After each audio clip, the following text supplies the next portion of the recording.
My life be like, yeah. My life be like, yeah.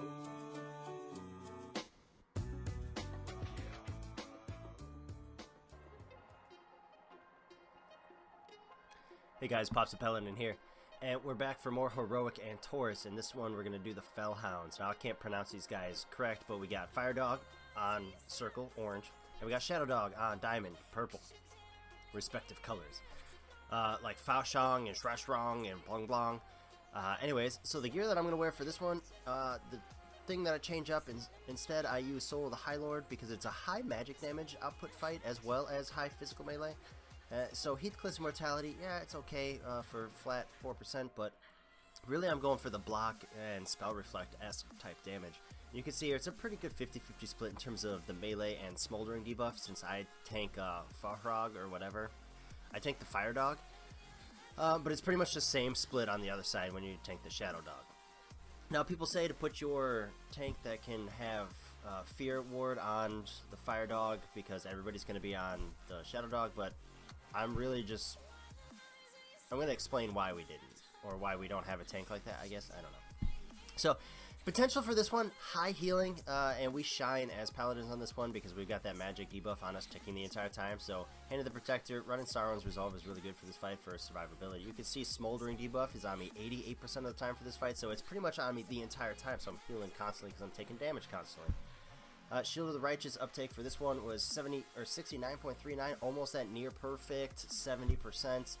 So pretty well done here in terms of my spell efficiency. I missed a couple casts here and there, but almost 100%, which is what you're looking for in terms of flat damage mitigation and how well you're playing your class. This is a 100% tank fight, so you need to be doing your abilities 100% of the time. In terms of the overall damage that I did, you can see that Judgment's way up there because we swapped out First Avenger for the Judgment tier.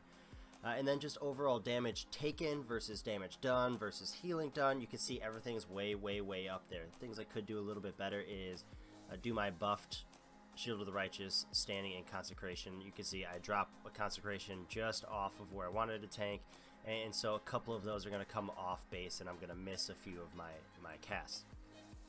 Other than that, in terms of where you're going to tank these guys, you can kind of see we're a little off the marker, off purple, but really the only thing we're doing in this fight is we're making sure that, one, we're tanking them 40 yards away because they buff each other, and when they buff each other, they're going to wipe your raid group.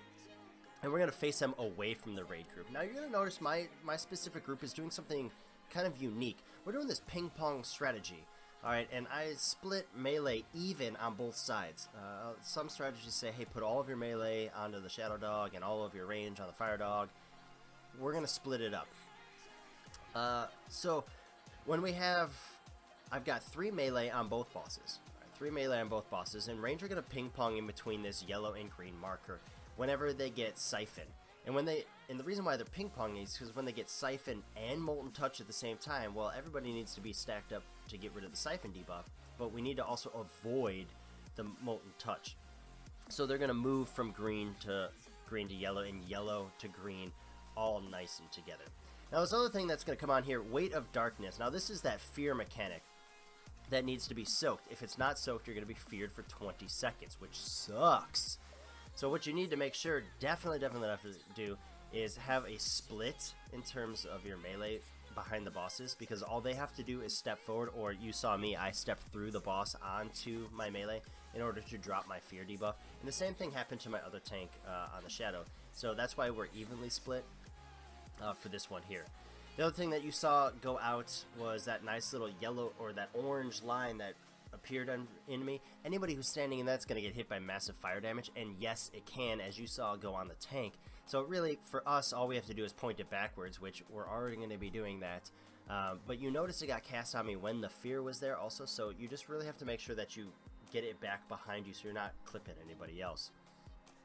This fight hurts, I'm going to say a lot. It's probably going to hurt even more on Mythic.